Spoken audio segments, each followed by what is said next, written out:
Torcedor, bem-vindos a mais um vídeo do canal Passione Verde. Que jogo maluco esse da Copa São Paulo. O Palmeiras eliminou o Flamengo de Guarulhos nos pênaltis 14-13, sei lá quanto foi.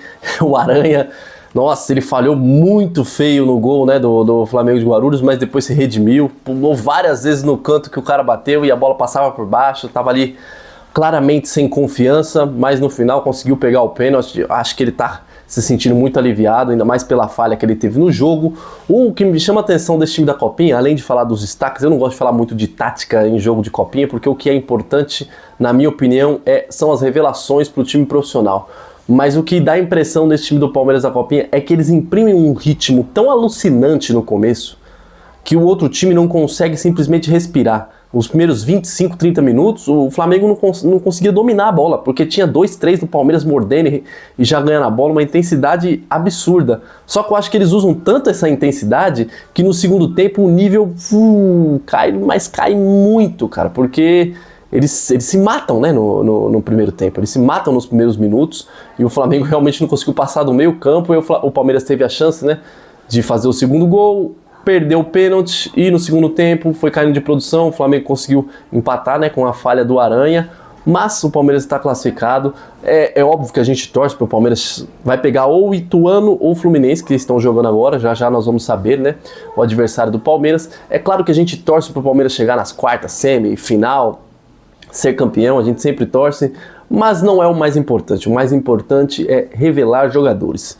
E por falar em revelações, Sorriso, Eduardo Conceição e o Coutinho também, o capitão, tem vários, né? Tem vários jogadores bons, vários, mas esses três são que me chamam mais atenção. Quero muito saber nos comentários aí quem chama mais atenção de vocês, além desses três, né? Porque sempre tem pessoas com opiniões diferentes. São jogadores que podem sim, né, surgir no profissional, na minha opinião, eles têm bola para estar lá no profissional, principalmente o Sorriso, que já tem 20 anos, já está bem mais maduro. O Eduardo Conceição é craque, mas ele tem 16 anos.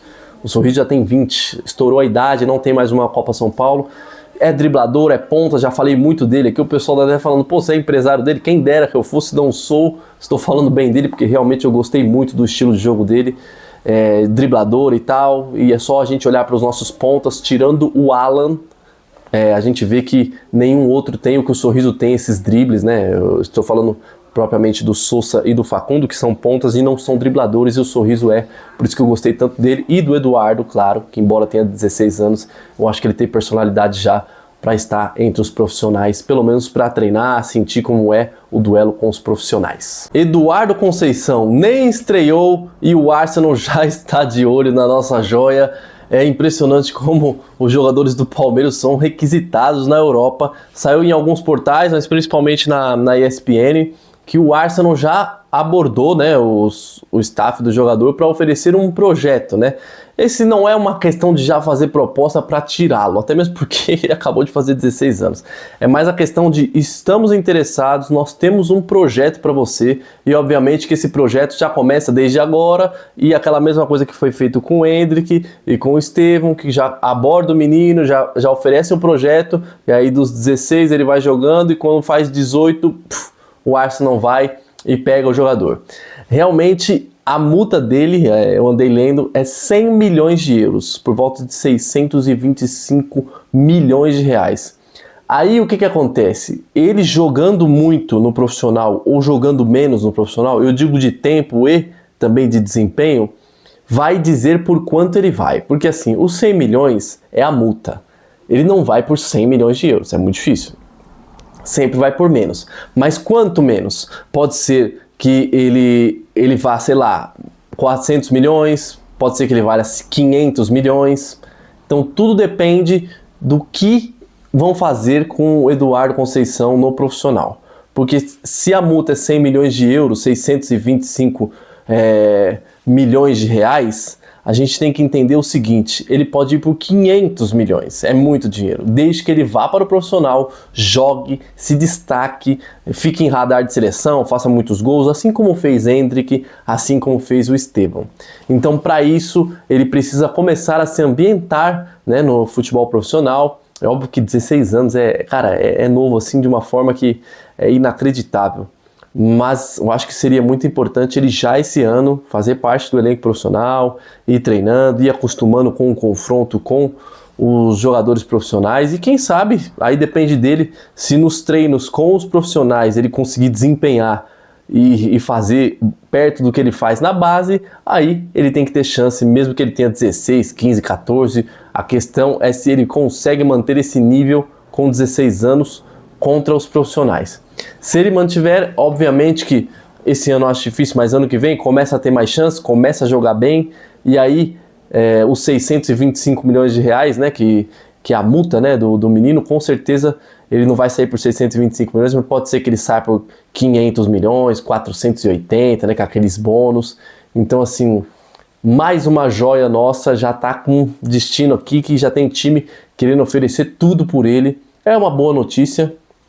Embora a gente queira que as nossas joias fiquem aqui, a gente queria que o ataque hoje fosse, né, o Endrick e o Estevão, mas não tem como segurar, o euro tá 6,25, é impossível. O Palmeiras tem sim que vender, mas tem que vender bem. E para vender bem tem que colocar o menino no profissional para ele se destacar e valer cada vez mais. E eu espero que ele consiga desempenhar bem no profissional e que também ele desempenhando bem, que o Abel Ferreira, né, dê chance para o garoto, não segure tanto. Eu acho que o Abel Ferreira faz um ótimo trabalho de base, mas em alguns momentos, principalmente com o Endrick, ele segurou o Endrick demais, cara, demais. O Endrick já estava voando e ele segurou, mas depois soltou, e aí o menino fez o que fez, colocou um campeonato brasileiro debaixo do braço e levou, principalmente naquela virada contra o Botafogo. Então, Eduardo Conceição tá começando a se desenhar o destino dele. Galera, o Danilo Lavieri trouxe notícias, mais atualizações sobre o John Arias. É o seguinte, o John Arias, todo mundo já sabe que os representantes dele deram sinal verde para o Palmeiras ir lá e conversar, né, com o Wolverhampton. E ele disse que eles já sinalizaram, queremos voltar ao Brasil. E ele explicou uma coisa que estava todo mundo muito em dúvida sobre essa questão da preferência do Fluminense. E segundo ele, o que explicaram foi o seguinte: o Palmeiras vai fazer a proposta pro Wolverhampton para tirar o Arias de lá. Se o Palmeiras, sei lá, oferece 110 milhões de reais e bônus de 20 e à vista, ou em 2 vezes, o Wolverhampton tem que bater na porta do Fluminense e falar, ofereceram 110 em 2 vezes, e aí, você vai querer me dar mais? Aí se o Fluminense falar, não, eu vou dar mais, aí o Palmeiras vai ter que cobrir de novo, certo? É isso. Essa é a negociação. Então muita gente estava falando, né, alguns influenciadores, principalmente do Fluminense, que é possível o Arias vir, porque nós não vamos abrir mão, né, dessa questão dessa cláusula, né, que eles têm a prioridade de trazer o Arias. É prioridade, mas no fim, amigão, é quem pagar mais leva. Então assim, o jogador não vai abrir mão de dinheiro, não é nem questão de jogador, é o Wolverhampton, não vai abrir mão de dinheiro. E a gente sabe que se tá difícil para todos os clubes, até para o Palmeiras que tem um bom caixa, que vende muitos jogadores, o Palmeiras fica ali segurando um pouco de dinheiro porque sabe que os valores são muito malucos, né? O futebol tá muito caro, as contratações, quem dirá o Fluminense, né, gente? O Fluminense não tem dinheiro para competir com o Palmeiras. Se o Fluminense levar caso o Fluminense consiga fechar a contratação do Arias, vai ser muito mais porque o Arias quer ir para o Fluminense do que propriamente foi o Fluminense que foi e ganhou no dinheiro. Então, assim, é bom o Palmeiras fazer uma boa proposta. Eu não acredito de forma alguma que o Fluminense vai conseguir cobrir essa proposta. Acho que o Mário Bittencourt lá, que é o presidente do Fluminense, ele não tem esse estilo de ficar rasgando dinheiro ou pegando dinheiro de onde não tem para ficar trazendo um jogador na loucura, porque tem que lembrar que não é só o valor da compra, tem os salários, tem luvas, é muito dinheiro envolvido. Então, com toda certeza, o Palmeiras tem boas chances, mesmo com essa cláusula que diz que o Fluminense tem prioridade, ele tem prioridade para cobrir a proposta, mas se a proposta for boa, o Fluminense não vai cobrir.